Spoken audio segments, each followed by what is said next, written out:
Well, hello everyone, and welcome back to 48 Now. I'm digital host AJ Weist, and y'all, baseball is back. Tonight, the Rocket City Trash Pandas take on the Chattanooga Lookouts at Toyota Field. And today, of course, I am joined with Los Angeles Angels reporter Taylor Blake Ward, a kind of recurring guest on 48 Now. Taylor, always a pleasure having you on. Yeah, good to be back, AJ. Always a pleasure. Yes, sir. So I want to get into specific players, but first, just give me a general overview of the Angels farm system, where it ranks in baseball, its strengths, weaknesses, all that good stuff. Well, the Angels have done a good job developing pitchers lately. Something that this kind of been a focus since Perry Minasian has taken over as general manager. But in general, with the way the Angels kind of construct their roster, they'll bring players up with very minimal minor league time, as we've seen with Rocket City in particular. Nolan Schanuel, Zach Neto, among others. Even a guy like Ryan Johnson, who probably was expected to be with Rocket City this year. Instead, he's sitting in the Angels bullpen. So the Angels farm system, when you look at it on paper, is among the worst in baseball when it comes to projected future talent. But there are definitely talented players. And the thing, like I said, with the Angels, a lot of that talent is already at the major league level. But they're trying to really coordinate things to where the minor leagues are seeing more talent. And one of those teams, in particular, is going to be the Rocket City Trash Pandas. Out of all their affiliates, I think that Rocket City is one of their primary focuses is sending talent there. Yeah, absolutely. You mentioned talent. We got to talk about Christian Moore. Are you surprised he's here in the Rocket City to start the season instead of at least AAA? Within reason. The Angels do tend to use Rocket City more and Madison more than they do Salt Lake when it comes to development. And that's going to be the key word for Christian is development. For AAA and Salt Lake, they're going to use that a lot as a filler organization where a lot of their veterans that are signed to minor league contracts or just didn't make the major league roster are going to be. So this gives Christian playing time for the full season. He doesn't have to share the playing time with anybody unless he wants a day off, which someone can fill in that spot, like a Mac McCroskey or someone like that. But I think Christian really proved to the team that he's very close to being ready to the major leagues. Um, he got the invitation to spring camp out in Tempe, Arizona, and what he showed there was a lot of promise. Maybe the performance wasn't exactly what he would have expected. I think he only had one extra base hit, but definitely showed that major league pitchers are not going to be the biggest struggle that he's going to have when it comes to being a baseball player. Very gifted hitter. Going to be interesting to see where defensively where he fits at the highest level, but definitely going to play some good second base down there at Rocket City for the second year. I know he only was there for a few weeks, but I think a lot of people are going to dive into Christian heavily this year. Right. And what are, you mentioned he still has some progress that needs to be done defensively. What is his developmental goals heading into this season that could propel him to the majors? Well, I talked to Christian about a month before spring training started, and a big thing for him was he was working out at third base. I think a lot of scouts don't see his future on the dirt. And when I say that, that means the infield. I think a lot of scouts would like to see him playing the outfield defensively, but the organization is focusing on getting his concentration up pre pitch, a lot of things like that. And to do that, they had him playing third base at instructional league, which is like a secondary season for the minor leaguers after the season. And they had him at third base. I don't know how much third base he's going to play with Rocket City, but at least move him around, make him a more versatile defender to the best of their capabilities. And maybe it is second base that ends up being where he lands full time.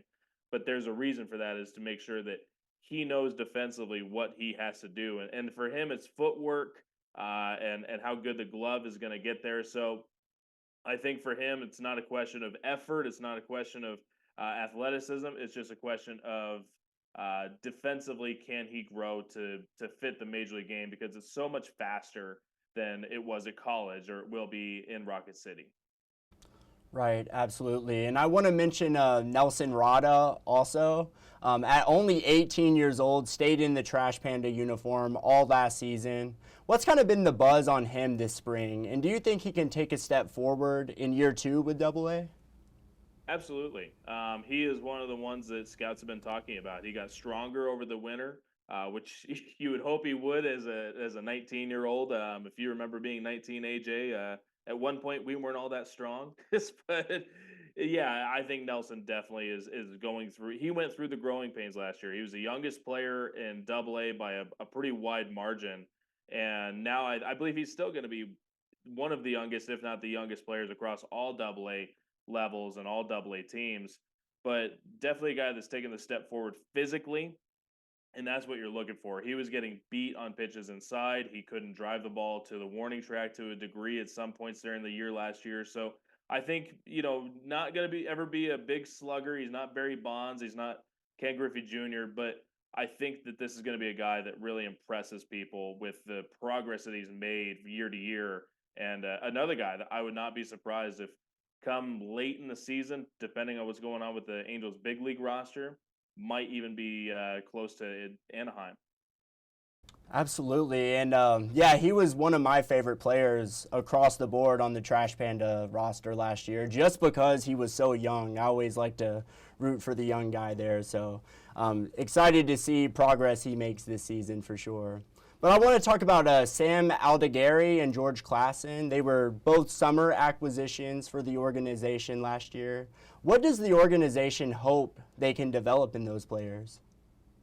Well, with Sam, I think in particular, it's getting him into a starting role and figuring out if you can tap into a little bit more upside. He's got a very good breaking ball. He's got a great feel for his changeup. He can locate his fastball. It's just making sure that he executes properly and stays healthy. Those have been two big things with Sam. With George Clausen, that is, there are some in the organization that believe he is the most important arm in the entire organization, including the major league roster. They believe he has the highest upside of anyone in this organization. And there are some that believe he might become the best pitcher in baseball. The biggest thing with George is throwing strikes. You look back at his college days, he actually walked more hitters than he struck out while he was closing at Minnesota. And then the Phillies took over and rehauled a little bit of his delivery, and he's been able to throw strikes. You have to compliment the Phillies on that, and you have to hope that the Angels can continue that trend because he's had some lapses when it comes to strike throwing, control in general. But if he can throw strikes and prove that he can be a starter, this is a very, very special arm that, as said, some in the organization believe he is the best pitcher in the organization and has the highest upside. And I don't think a lot of people are going to argue that. This is a very, very special arm. It's just making sure that he can throw strikes. Yes, very exciting stuff. Cole Fontenelle had a season-ending injury last year, a really gruesome injury. How has he bounced back from that, and what do you expect out of him this year? I think you need to see reps for Cole. Obviously, the injury was gruesome and horrible, and I feel for Cole, but he's come back even more athletic. After the surgery, he looks like a better athlete. He's a little more loose in the box because that was a thing when he came back to the field after the season for Arizona Fall League last year. He really struggled. Couldn't really recognize spin on the breaking ball. He was struggling with off-speed pitches. Over the spring, you saw a lot of that improve, but the biggest improvement was he's more athletic than he was before the surgery. So I think that's what I think. Seeing what Cole does moving around the field, I think that's what they're going to try and project for him is move him to second, move him to first, move him to third, maybe even get some time in the outfield. I know they're going to play him at third. No doubt they're going to play him at third base, but I think they're going to give him a chance to play all over the field. And they like Cole. His switch hitter really plays above what you'd expect and very likable guy. Leader, obviously, too. He stuck around in Madison all last year after the surgery. So someone that the clubhouse loves, someone the organization loves as well.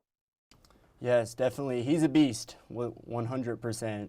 But there's a couple sleepers on the team this year. Walbert Urena, to name one, and also Sammy Natera. What can you tell us about those two players? Yeah, Walbert's been on the radar for a while. He was a pro that didn't pitch in the Dominican League, which is well below rookie league. But he didn't pitch because of injuries, I believe. And then he showed up at Arizona and starts throwing 100 miles per hour when this guy that was throwing 92 miles per hour. So very exciting arm. Size is maybe going to be his restriction to a degree because he's only about 5'11", maybe 6 foot, if even. And to be a major league starting pitcher, you want a little more size, you want a little more stamina. But a guy that he changed from a four-seam grip to a two-seam grip. So I don't have a baseball with me, but essentially moved into a splitter grip or a slider, sinker. AJ, you got to get with me on this one. He moved it over to a sinker grip, and it really changed his ability to locate the fastball. Didn't change a whole lot of speed with it, and so it's a very special fastball and a good changeup. Finding that third pitch is going to be important. You said Sammy Natera as well. Sammy really broke out. This is a guy that didn't really even play baseball much until he was in high school. He was born in Mexico, came stateside, started playing a little baseball. Really good basketball player out in New Mexico, but started playing baseball. And this is a guy that has a really special fastball. It's going to be about 95, 96. Unsure. He's just so green on pitching and everything like that. So it's going to be tricky to see what he really has. He's dealt with a lot of injuries over his career, arm injuries, different kinds of injuries. But if he can come back healthy, this is a guy that a lot of people inside the organization, outside the organization, is a pick-to-click kind of guy and maybe be a really special pitcher moving forward. Whew, sounding good. Sounds like some good arms are coming, without a doubt. And Denzer Guzman, he got $2 million to sign with the Angels back in 2021, but has been a bit of a slow burner. Can you talk a little bit about his development or lack thereof so far? Yeah, Zorro. I call him Zorro. It means fox in Spanish. Love the kid. Really, really impressive defensive shortstop who was actually expected to hit for average more than he was do anything else. And so far, it's kind of been a reverse. He's hit for a little bit of power. He's played this incredible defense, but hasn't hit for much contact, hasn't hit for much average. I think that's what the Angels are going to be focusing on is just making sure that he gets into better hitting positions. One thing for him, he has struggled with breaking balls from the same side pitchers. And what I mean is that Denzer is in the right-handed batter's box. So a right-handed pitcher is throwing a slider or a curveball away from him, and he struggles to make contact or recognize that pitch. So for him, it's just mostly pitch recognition is going to be a big focus and making more consistent contact because a lot of his contact has been weak contact on those breaking balls. So as long as he's finding a way to either stay off of the ones that fall out of the zone or really make some kind of forceful contact in the zone, I think that's going to be the biggest focus for Denzer this year. Well, very nice. And who are some maybe lower level prospects that we could see in a Trash Panda uniform this season? I think Juan Flores is going to be the one that a lot of people are going to talk about. Now, this is a guy that's not going to show up in a box score a ton, but incredibly gifted defensive catcher that's going to be at Tri-City this year. I think that's going to be one of the bigger guys that you're going to be looking for is Juan Flores. Another young guy. That's the thing with Denzer, Nelson. They're both in their teenage years at this point. I think Denzer might finally be 20, but Juan Flores, another teenage guy that might be sitting there as a teenager in Madison, Alabama. But I think Juan Flores is going to be a big name to follow. Thinking out, maybe a little further out, but a guy like Josba Lugo is going to start in Arizona with extended spring training roster. He is really impressed this spring. A guy that, even though he was 17 years old, he was hitting a ball as hard as any major leaguer was last year. He had some exit velocities that were up near 115, 116 miles per hour off the bat, which is pretty elite, even for a major leaguer. For a 17-year-old to be doing it is really special. So I think those are two guys. I think Juan Flores is a big one. I think Josba Lugo maybe a year or two out, but very exciting guys to follow. Exciting stuff, yes. And I know the Angels picked second in the draft this year. Just kind of talk about some of the top names in the draft and who you see as possibilities for that second pick. Yeah, depending on who the second pick is, there's a good chance they might end up in Madison. I don't know. No, I think when you're looking at the draft this year, it's still very early in the process, but there have been some that have separated themselves, mostly pitchers. Jamie Arnold, a lefty over at Florida State, who has great control, has what we would call plus, which means they're better than the average. Actually, they're even a grade above the better than average pitch. And he's got 3+ pitches, no doubt, plus control and command of his arsenal. So this is a guy that reminds me of Madison Bumgarner.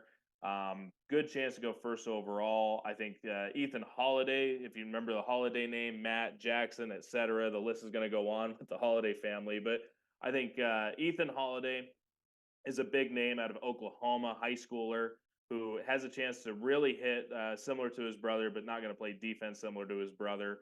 Tyler Bremner is a pitcher out here at UC Santa Barbara that's got this incredible arsenal, throw strikes. Hasn't been a great performance season, but a big one. Thinking back, Corona High School is actually in my backyard out here in Southern California. There are 3 guys that might go in the first round. It's never happened before for a high school program, but Seth Hernandez, the top high school pitcher in the nation right now, throws up to 100 miles per hour. Similar to Jamie Arnold, has those plus pitches, but a little risky taking a high school pitcher, but seems like a guy that's worth it. Billy Carlson, a shortstop that reminds a lot of people of Dansby Swanson. Obviously, you're familiar with Dansby Swanson, AJ, but I think those are going to be the guys that are they've kind of separated themselves from the rest of the group. Maybe some guys that you were expecting, like a Jace Laviolette, who has not had a very good season, started the season, and is, I don't know if I would say falling dramatically out of the first round, but someone that maybe was expected to be the number 1 pick that might not even be a top 10 pick at this point. Right, absolutely. And yes, I miss Dansby Swanson 100% as a Braves fan. But a little bit of a rapid fire question. Who do you think will be a breakout prospect for the Angels organization this year? Someone I picked was someone you mentioned, Walbert Urena. Definitely a guy that I think has the arsenal to not only make a really loud appearance with the organization, but just I think it's a special arm. You don't find arms like this. You don't find arms like George Clausen and Walbert Urena. They don't grow on trees, and I think that's one. Jose Fermin is also one that's going to be with Rocket City that I think is an exciting one. Reliever signed for $10,000 last year, right before his 21st birthday, 22nd birthday, I believe. So it's going to be exciting to see what he does. I wrote a story about him, and upper 90s fastball, great slider. The organization believes he might be a part of their future very soon. Right, and in the first week, this is a bit of a fun question. This has gotten quite a bit of buzz around the MLB. What are your thoughts on the torpedo bats? I love it. I mean, it's legal, so there's no reason not to go for it. I think it's great. I think that hitting is at an all-time low at Major League Baseball, so anything to help the hitters right now is a good thing. And I think the torpedo bats are great. And really do believe that what Marucci bats and Louisville Slugger and Victus, all these high-end bat companies, Chandler bats, I have to really give them praise for not only immediately saying, yeah, let's go with this thing, let's do this, but starting to work on the technology, especially the Marucci group. I think the technology that they've started to work with is really impressive. Right, absolutely, and I agree with that 100%. I definitely like to see a lot of offensive action. I definitely dig the long ball, and I think these torpedo bats are definitely helping out with that 100%. It's making the game more exciting. I mean, how often do you see 9 home runs in one game? Like, it's insane. Of course, that lineup's stacked across the board as well, but Taylor, thank you so much for joining in today. I greatly appreciate it.